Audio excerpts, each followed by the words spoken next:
beings that may be listening out there. Welcome to Mitch's Mystery Hour. Why is it a mystery? Well, because it's a new topic every week.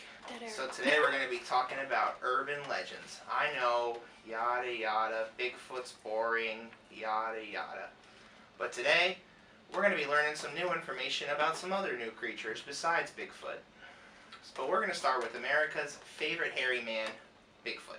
So today we're going to talk about how his legend has gone back generations, all the way back to the Native Americans. One of the funniest names actually that he has is called the Rougarou.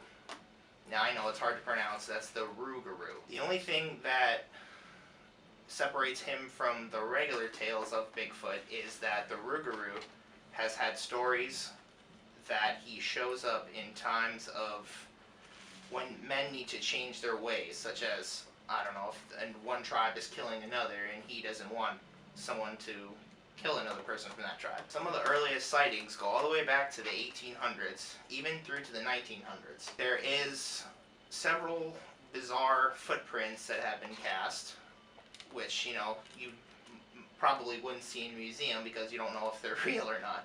And the occasional grainy photo also shows up.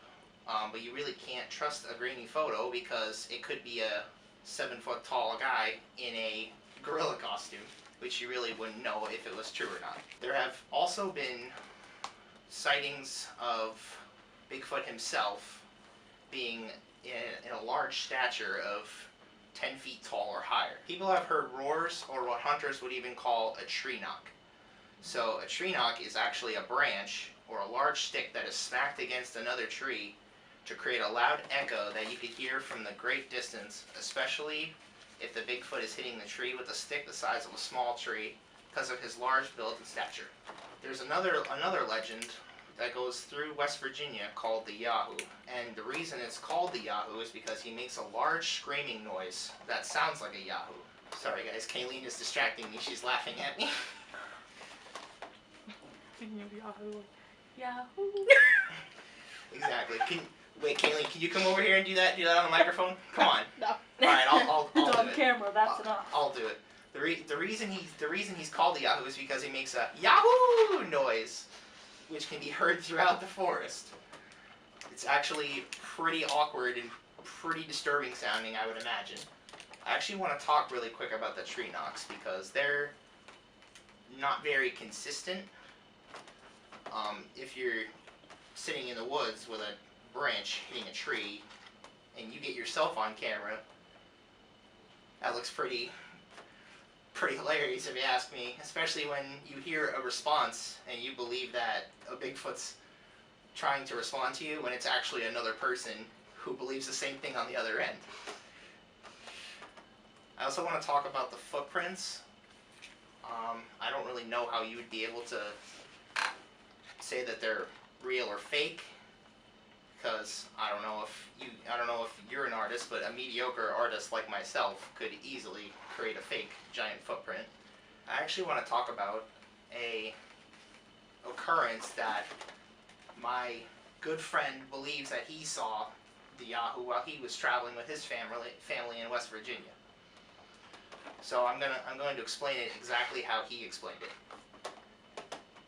There I was, in the middle of the woods, hunting a raccoon that I noticed, when I suddenly heard trees rustling. I didn't know what it was. I felt the fear run down my spine, when suddenly I heard a screaming noise which sounded like a Yahoo! And suddenly I looked up and came face to face with what I believed was the Yahoo. And then my response was, "Nah, man, you're crazy. It was just your cousin pulling a prank on you. They bought a gorilla suit from the costume shop and they were just playing games with you." And he said, "No, man, I heard it. I heard it. It screamed at me. Scared the dog away." And I said, "There's no way, man. I don't believe you." So, of course, you know, he didn't actually have any photography or proof. So, of course, you know, I can't really assume if he was wrong or right. But to this day, he always tries to convince me that he came face to face with the Yahoo and lived to tell the tale. Sorry guys, my computer's not working. So actually, I want to talk really quick about the Rougarou also, because it separates itself from The other Bigfoot's because it's not actually a real creature, it's more of a spirit that appears. Why the Rougarou would choose to appear in the form of a 10-foot tall ape man is beyond me. Because, in my opinion, a 10-foot tall ape man that sounds like a truck when it roars would definitely make me want to change my ways. I don't know if you guys would feel the same way, but that's definitely how I feel. So if the Rougarou appeared and the people refused to change their ways, he would also cast what seemed like a curse on them, to where their crops would die and all sorts of sicknesses would come down upon their village, and a whole bunch of terrible things that we definitely wouldn't want to experience. Let me tell you that right now. Essentially 2020. Yes, Kayleen's right. Essentially 2020. We're just missing the Bigfoot at this point. I think he should appear. We need to make a statue of him. Apparently the clowns are back. Yeah, apparently the clowns are back. Yeah, but I'm gonna pull a clown for I think the Rougarou is gonna appear for the clowns. Alrighty, guys, we're gonna be wrapping up this first segment and going to a commercial break, and we'll be right back talking about how the clowns are scared of the Rougarou. Alrighty, gals, guys, interdimensional beings that were listening before, welcome back to the first segment of Mitch's Mystery Hour. So, when we left off, Kayleen had mentioned that 2020 was exactly one of the times when the Rougarou, the spirit of bad times, that looks like Bigfoot, would appear. Especially now that we hear that the clowns, which everyone knew and loved from several years ago, are back. Where's the Rougarou now? We can definitely use his help in a situation like this. Especially since, you know, with the pandemic here and everyone caught at home. Some people might not see that as bad times though, but you know, America's favorite Rougarou might think otherwise. He's probably like, yeah, no, you guys can deal with it. I think you got it. I think you got it. You can deal with it. And then everyone's like, no, we can't. What about our normal lives? And the Rougarou's like, you'll be fine. Don't worry about it. Don't worry about it. You'll be alright. But it's almost like he would have like a high pitched voice when he would tell. He'd be like, nah, you'll be fine. You'll be alright. He's a 15-foot tall ape man with like glowing red eyes, and he's just like, you'll be alright. You'll be alright. You'll be fine. And I'm like, well, no, we won't, because it's still here. And he's like, it'll go through 2021, and then, you know, you should be alright by 2022. And then I'm like, well, I don't know what's gonna happen then. And he's like, I do, because I can see the future, and I'm a spirit. You'll be alright. And I'm like, okay, that's not very helpful in this situation. But I guess we're just gonna have to deal with it. So, and you know, the clowns are back. I guess that was just a way of the Rougarou saying that he's definitely not gonna help us because he hasn't come back to take care of the clowns at this point. So there's no telling what's gonna happen now. Because you know, with everything, with all the natural disasters and everything going on, where's the Rougarou to tell us, you know, we're doing something wrong? But you know, I don't know. I don't know where he's at. I think that if he wants us to build a statue of him to make him appear in these bad times, that's definitely what I think we're gonna have to do. But I definitely think it's too expensive to do it out of like metal. You can maybe do it out of like wood or something. Maybe like a wood carver can do it or something. And we gotta make it almost as tall as him. Maybe not too tall because that'll make him feel smaller, and maybe then he'll really bring something down on us if it's not the pandemic, which he already brought down on us. So there's no telling how we can, you know, impress him. But I guess he's already impressed by us because we're making it through 2020 the way it is, guys. But and I don't know, with wearing this mask and everything. It's almost like when I'm at work at my grocery store, he makes bad customers appear to try and test me. He's just like, I want you to go in there and I want you to not wear a mask and I want you to bug this cashier specifically and aggravate him. Make him angry, tell him you get under his skin, and you know, just try to pick a fight with him. And then the customer's like, okay, I think I can do that. So, they walk in there and they get into arguments with me on purpose about not wearing a mask, which is, a policy in our store. So, I could feel the Rougarou just laughing at me on the inside, because I know that he's like, I brought this pandemic down upon you guys, and now you're gonna have to deal with these customers that don't want to wear masks. And I'm like, thanks, man. Thanks for all your great help. I really appreciate it. So, I don't know. I still think we should go with the statue idea. Maybe we should do metal though.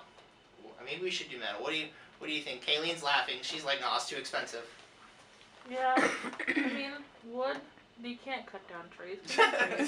Yeah, exactly. Then he'll really appear to make us change our ways, and we're chopping trees down exactly to make this. Smokey the Bear will appear. Yeah, and Smokey the Bear. Exactly, and Smokey the Bear, which is even worse than the Rougarou, if you ask me, because the Rougarou can't carry an axe like Smokey the Bear can. I don't know. I feel like I'd be more afraid of Smokey the Bear than Rougarou. Especially if we're trying to make wildfires, that definitely wouldn't be good. That definitely wouldn't. Then he'd appear, and then he'd be, angry at us, and then the Rougarou would be like, "Hey, calm down, Smokey. Calm down, man. This is my job." And then Smokey's like, "But you're in my forest. You're causing wildfires." And then the Rougarou's like, "Yeah, man, but it's my job to make them change their ways. You gotta step back and let me take care of it, all right, man?" So, imagine them getting into an argument about, trying to get people to stop doing wildfires. I mean, I think Smokey the Bear wins, obviously, because, he's an actual, tangible, touchable object, and, at least in some people's minds, he's real and a touchable object. Unlike the Rougarou, who is, supposedly a spirit, and not actually, a Bigfoot that's touchable, unless he throws a tree at you and you can't run away. then you're definitely done for there. I don't know. I feel like Smokey the Bear could definitely throw a tree at you too, though, if you're starting a wildfire. Mm-hmm. I feel like if you're starting a wildfire, he's gonna pick the tree up and he's gonna go, "You put that fire out. There's only one other way this ends." And then you're like, "Well, guess I gotta put the fire out." And it's just, you kiss your life goodbye at that point if you don't put the wildfire out. I wonder who could actually, if you're trying to stop a wildfire, will the Rougarou personally tell you to stop the wildfire, or will Smokey the Bear tell you to stop the wildfire? It's an excellent question. I've always wondered. I always hear Smokey the Bear's voice whenever I see smoke coming from like a forest, though. I always hear his voice. I don't hear a high pitched whining sound that sounds like the Rougarou telling me to put a fire out. Definitely, Smokey the Bear's iconic voice is definitely what I hear when you're supposed to put the fire out. But you never know. At this point, this is 2020. Anything's possible. Maybe I'll start hearing the Rougarou's voice telling me to put the fire out. You never know. But yeah, I actually want to talk more about the clowns and why I feel like why the Rougarou should be here to help. But obviously he's supposed to be an urban legend, so he can't just reveal to us that he exists. I feel like he should silently help us to beat the clowns, but honestly, you never know at this point. You just never know. At this point, anything is possible. So when we come back, guys, we're gonna move on to our next creature called the Wampus Cat. Alright, all you beautiful guys, gals, and interdimensional beings, welcome back to Mitchell's Mystery Hour, where here we throw shade on urban legends, and we also talk about, Bigfoot's coming to save us from 2020, the pandemic, and clowns, of course. Everyone's favorite, walking, talking, scary clown. So now we're actually going to move on to our next creature, which is known as the Wampus Cat. So the Wampus Cat, actually the story for her is that she goes back all the way to the time of the Native Americans. Actually, it was when a woman who used a lion skin to disguise herself as an animal followed the men out into the woods from her tribe who were going on a hunting trip. Now, back in those times, the women actually stayed back while the men went hunting, you know, but now we live in a time where men and women are equal and they can do anything that they want. So, but she followed the men out to where they were, and which obviously she wasn't supposed to. She broke the rules. She broke the rules of their tribe. So the medicine man of their tribe cursed her by transforming her into a cat-like creature by bonding her to the lion skin that she was using. Ways you can tell when she is near. If you by some chance come across her, you know, may you know, a higher being look down on you if you come across her. But they say that someone can tell when she's near because a disgusting putrid odor that fills the air and gets worse and worse as she gets closer to you. Almost like, you know, if you walk into a locker room and, you know, every high school student and every college student and even every person that's outside of college knows when you walk into a locker room, it's not a pleasant sight. That's what you smell when you see the Wampus cat coming. She also has bright yellow eyes that you can see in the pitch black dark, which, you know, in my opinion is like the most terrifying thing, because if I'm stuck in the middle of the woods in pitch black darkness and I see bright yellow eyes looking at me, it's pretty much over at that point. I've accepted my fate. It's pretty much over. But I don't think, you know, yelling at her to go away is gonna make her go away if she's a 10 foot long by like 5 foot high, you know, cat-like creature that has claws big enough to take out an entire tree. I don't think yelling at her is gonna make her go away. So actually, I do want to talk about a close family member of mine, an uncle, who actually had a personal experience with the Wampus cat, so he says. So my uncle hunts down in West Virginia, and he's, you know, he goes there every year because that's where he's from. He goes down there every year to visit family, and he usually stays for about a week and has a fun time. It was actually several years ago when he was out hunting by himself, might I add you, which is fine, which is perfectly fine, but at night, which isn't good at all when you can't see 3 feet in front of you. So he's hunting at night, and he decided to go out a little longer and try to catch something, which was mistake number one. So he caught something, all right, and it wasn't a raccoon. It was the Wampus cat. So he's checking out an area that he heard about from a local that lives down the area. He's trudging through the leaves when he hears a sharp hissing sound that turned into a screech. I feel like I can describe this for you guys. It's almost like a sound, which, in my opinion, is more terrifying than a roar from a rougarou. Let me say. He actually turned around, and it was about 10 feet away from him, standing on a tree that had been knocked over, probably from the rougarou, might I add. It was the Wampus cat standing on top of a downed tree, staring at him with those bright yellow eyes. So we, you know, naturally, when you find a story as interesting as this, my family all yelled, "What did you do?" And what do you think he did? He fired his gun in the air, thinking it would try to scare it away. And luckily, it did. It must have been frightened from the gunshot that he fired in the air. Or maybe it was the rougarou that, you know, showed up to save him. You never know. But as he fired his gun in the air, the Wampus cat ran away. His theory is that it wasn't actually the gunshot that scared it away, but it was the sound of other animals roaming the woods. Maybe she was, you know, hungry or something. I don't know. Who knows what a Wampus cat eats? I don't think that's something that you can just Google online. But yeah, he believes that she ran to get something else to eat because she didn't find him very appetizing. Which I don't know. I don't really know how appetizing someone would taste to a giant creature like the Wampus cat, but I imagine it probably wouldn't be very good. But yeah, so she ran off into the woods, and he did what any normal human being would do when they encounter a creature like this. He ran for his life, ran back to his truck, turned the lights on, and he turned on the headlights to his truck. And he was hoping that it would be enough to scare the cat away. But unfortunately, it wasn't.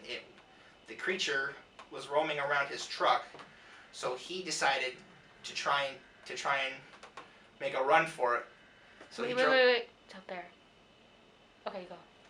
Okay, sorry. We heard a scary alarm in here that had us all frightened. Okay, so where was I? He did what any human being would do. He drove his truck as fast as he could through the woods to try and escape the creature. But and to this day, he tries to. He fluffs up the story once in a while, but that's definitely the main story. He was hoping that he would be able to get another glimpse of it, but he hasn't yet to this point. So he does what any normal hunter does, and he doesn't hunt at night anymore. He ran his truck through town and made it back to town, luckily safe and sound. And like I said, after that day, my uncle decided never to hunt after dark again, because that's definitely the smart thing to do to avoid a giant lion creature that probably eats people. There is a warning though about the Wampus cat. Like I said, they say never to hunt at night because that's when the Wampus cat prowls the woods, looking for a way to regain her human form. I don't really know how she would be able to do that, but your guess is as good as mine. She can. I don't really think she can get a human form, but yeah, guys. So we're gonna be wrapping up this segment and going to our next creature after a commercial break. All right. So sit tight. All right, everybody. Welcome back to Mitch's Mystery Hour, your favorite weirdo show where your favorite weirdo, me, talks about different things every show.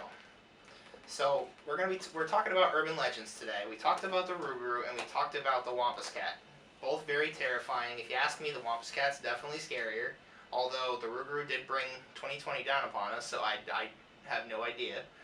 But next up, we're going to be talking about the Wendigo. See, now this creature is a little bit more far-fetched than the other two, especially because it's basically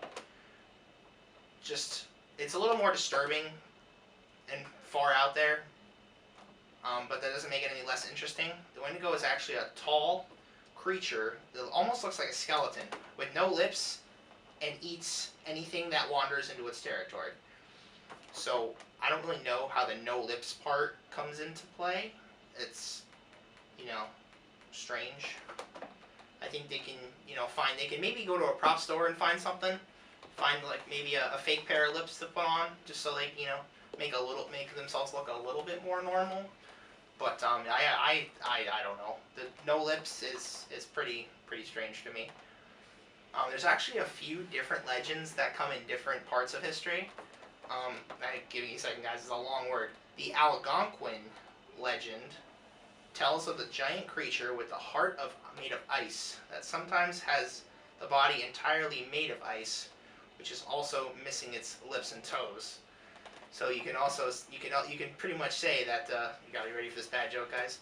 You can honestly say that he's used to giving people the cold shoulder. But yeah, so that's he just basically eats people that walk into his territory. So if you're smart, you'll stay out of his territory. There's another legend, the Ojibwa legend describes the creature as a tall tree, as tall as a tree, that ate any human that also wandered into its territory. So essentially, the Algonquin legend basically talks about a creature that eats anything that stands in its way, almost like me at a buffet. But we won't talk about that. That's a story for another time. Although these legends may differ, the most common legend actually comes from the Native Americans. The story is when a person becomes a Wendigo, they are actually driven to committing cannibalism to survive.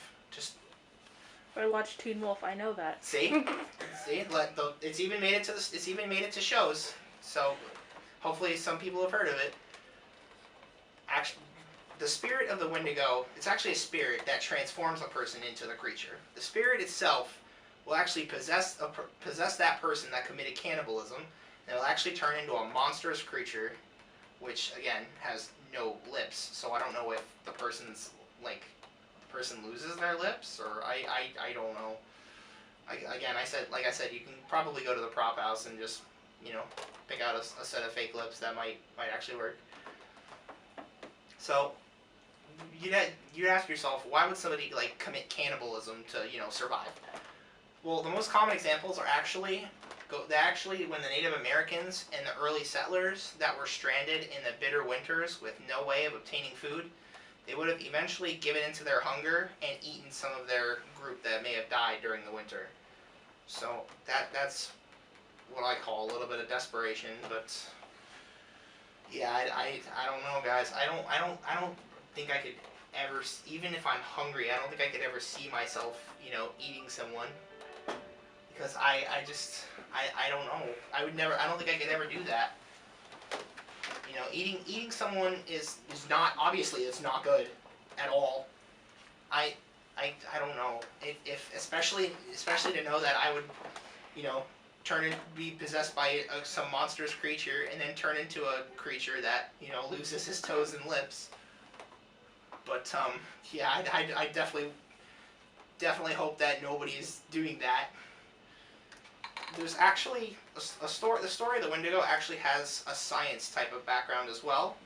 There's actually a psychosis by the name of Wendigo psychosis, and actually the most common misconception about this psychosis is that when an individual who suffers from these, I would say, cravings for human flesh, but also fears of but they also fear becoming a cannibal.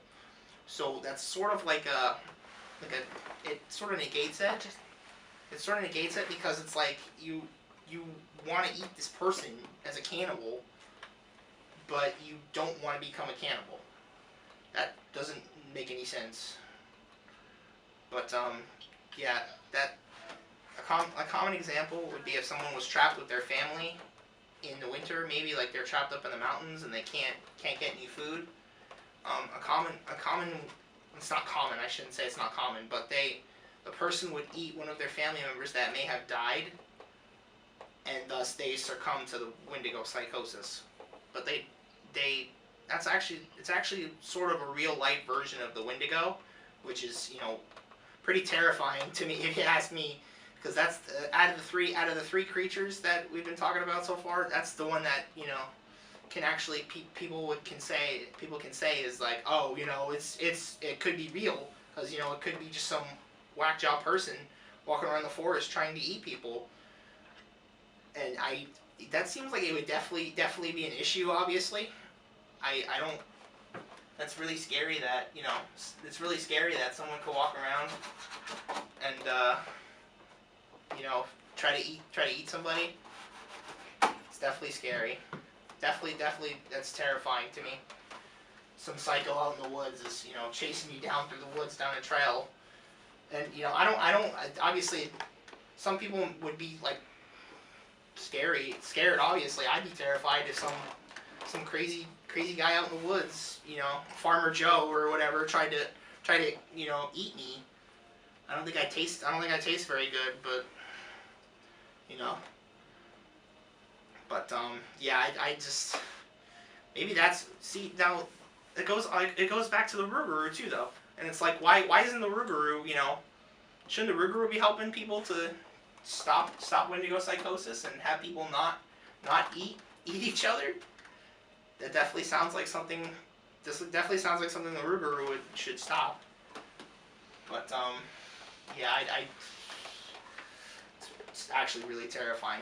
It's terrifying to know that there's people out there that actually eat people, and the normal population associates themselves with this creature that roams the woods and eats people. It's mind blowing to me. It's mind blowing how these people can do something this heinous. But yeah, guys, we're gonna be wrapping up this segment and going to a commercial, and we'll be right back on Mitch's Mystery Hour. Alrighty, guys, welcome back to Mitchell's Mystery Hour, where we talk about not only urban legends, but also other weird things that hopefully make people laugh, as well as myself. Actually, there was one that I did come across that I didn't want to talk about. It's not really an urban legend because it's more of like an internet thing going on, but it's the I mean the clowns are all over the internet. Clowns would count as an urban legend, I would say. So we're gonna talk about the clowns for a little bit today, guys. I would say, what was it, 2016? 2016 is when the clowns were roaming around. You had weirdos that were weirder than me, obviously, dressed up like clowns. Now, I don't know if for any of you that have a fear of clowns, I'm absolutely terrified of clowns. I actually want to give you guys a quick background on that. When I was like, I don't know, I had to have been like one or two maybe, when my family took me to the circus, and it was a clown popped up next to me, and he actually gave me a flower, which was supposed to be a nice gesture, but he actually laughed so loud that it made me cry.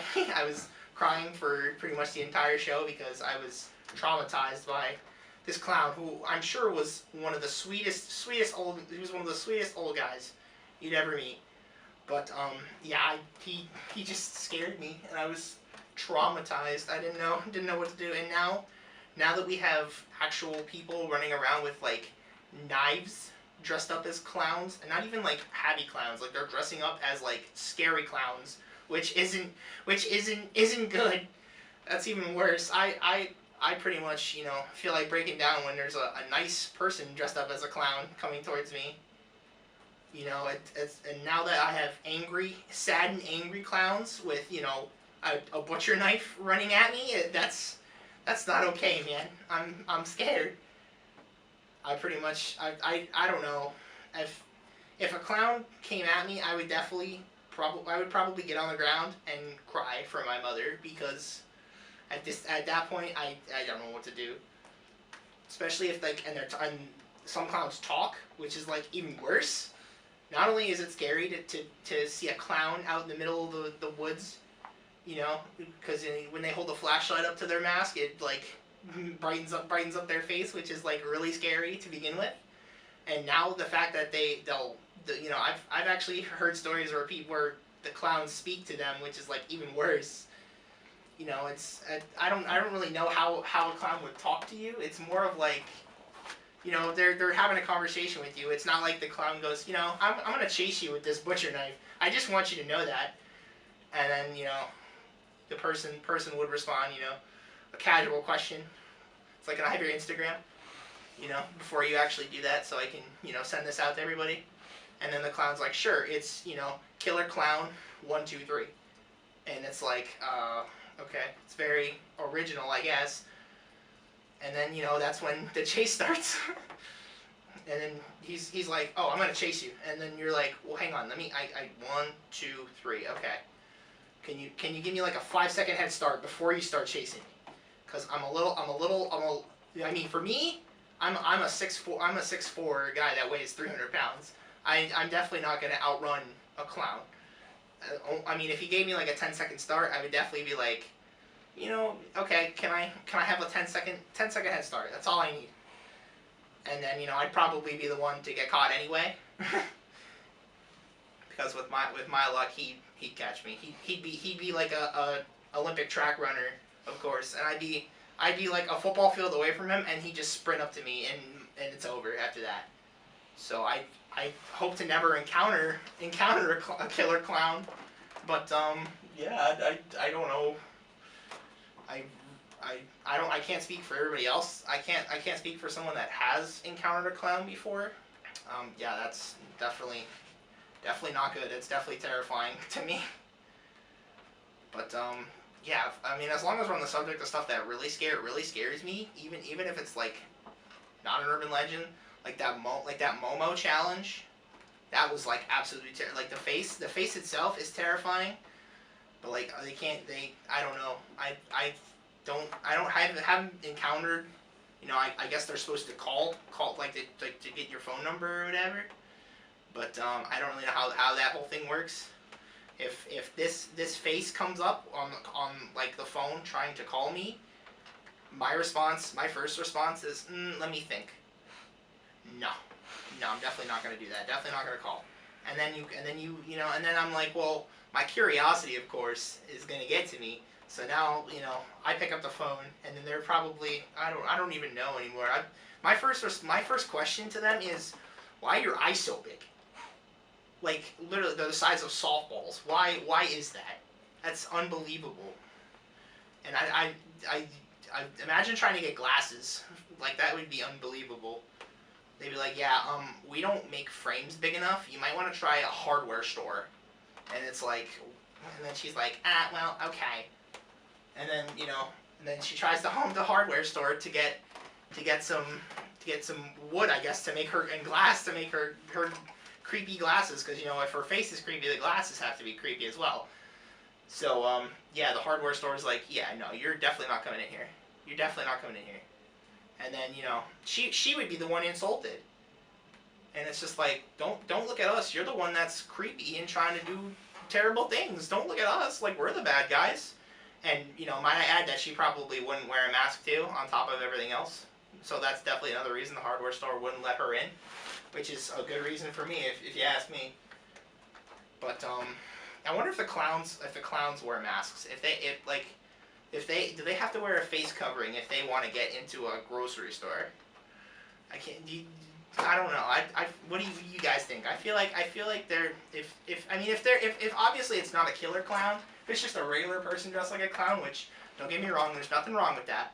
I dislike it because I have a fear of clowns. If I'm the manager at a grocery store or at another establishment, no clown is stepping foot in my restaurant, if you ask me. But I wonder if they have to wear masks to go grocery shopping. If they have a mask, if they have their own clown mask on, would that technically be considered a face covering? Or do you think that they... I mean, I don't know. I think they would look stupid with a face covering on, with a face shield over their mask. But I definitely... I mean, that's not true. I can't deny service to the clowns. But we'll talk more about that in our next segment after a commercial break. All right, guys? Stay tuned. Alrighty, guys. Welcome back to Mitch's Mystery Hour, where your favorite weirdo, me, is talking about different things that might entertain you, or it might not. Who knows? That's part of the mystery. But yeah. When we left, we were talking about clowns having to wear masks in grocery stores. I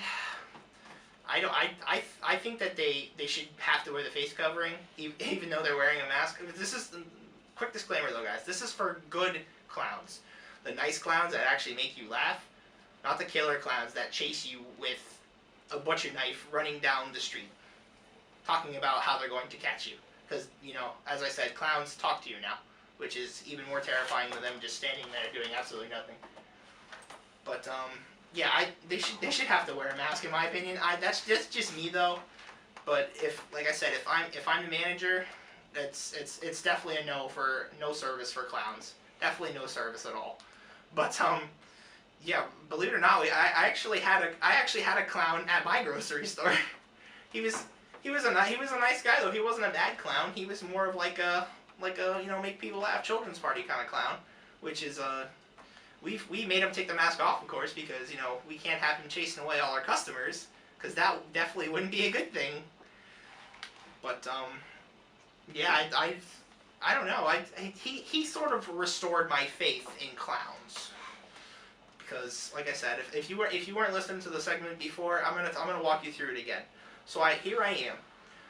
1 year old. I don't have a clue. I don't have a clue of what's going on in the world. I don't have anything bad going on in the world.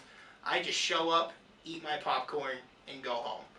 But yeah, there we are. I'm eating popcorn, cluelessly, you know, living I mean, I do that now, of course, but now I actually put thought into some of the things I do. But here we are eating popcorn. He pops up. This kind old man dressed up like a clown pops up and goes, "Hey kids!" And my first reaction is to not only throw my hands up in the air, which, you know, threw my popcorn on the floor, might I add, but I screamed. I cried for my mother, because I'm crying because this clown jumped up in front of me. And ever since then, I've been afraid of clowns. I've had this terrible fear of clowns. Clowns and mascots too. Mascots scare me sometimes, depending on who they are. As long as it's not the penguin mascot. What's his name?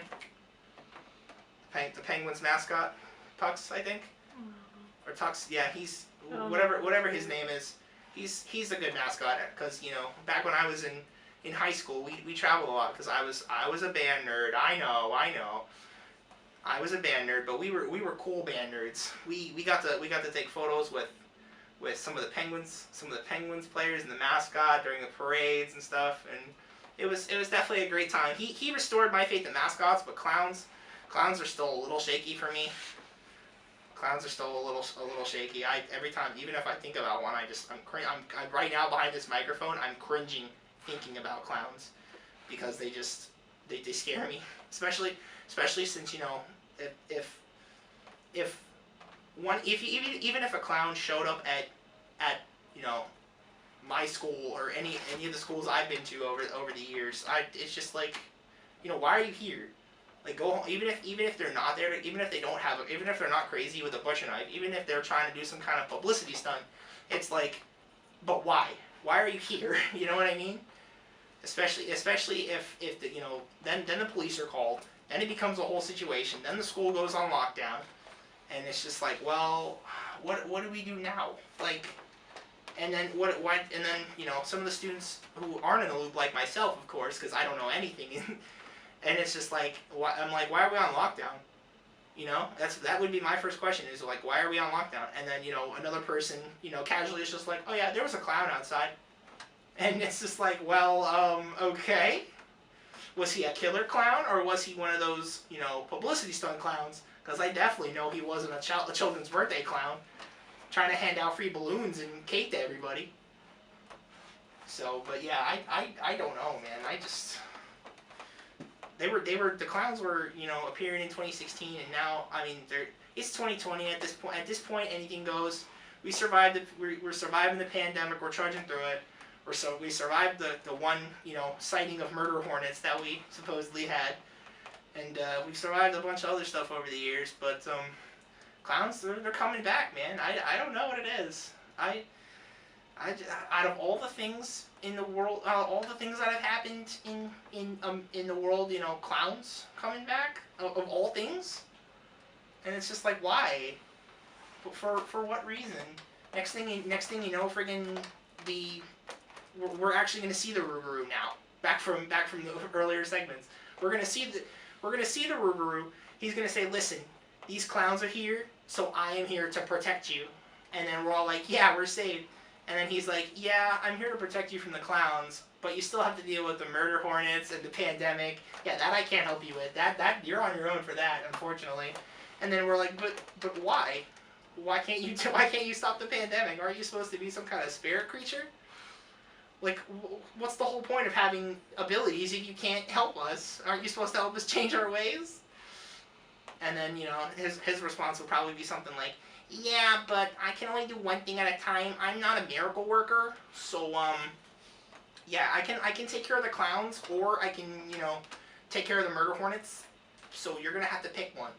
And clearly somebody chose the murder hornets over the clowns, because he took care of the murder hornets, so we never saw him again after that. So apparently somebody chose for the Rougarou to get rid of the clowns, or to get rid of to get rid of the murder hornets instead of the clowns. So now we're stuck with clowns. I don't know if he's some kind of cycle thing he appears on, or what. If maybe sometime he'll appear in the future again, and he'll be like, well, I can take care of the pandemic or the clowns. And then, we're forced to choose between clowns that chase you with butcher knives, or the pandemic, which is forcing us all to basically social distance and, try to, I don't know, work from home, I guess. If you ask me, the clear choice is definitely the pandemic, because the clowns we can deal. I feel like we can deal with the clowns. They're not that bad. They're bad, but they're not as bad as the pandemic, obviously. So, but yeah, the clowns, I don't know. Definitely, if the Rougarou ever showed up, I would tell him to get rid of the pandemic instead of the clowns. We dealt with the clowns before. We could deal with the clowns again. But the clowns, man. I'm telling you, I'm shivering behind this microphone talking to you guys about it. It's just, it gives me the jeebs. There are a few things I have fear of in this world. Definitely one of them is clowns. But yeah, guys, we're gonna be ending our first segment of Mitch's Mystery Hour, the first showing. Thank you all for tuning in, and I'll hopefully see you all next week. Thanks, guys.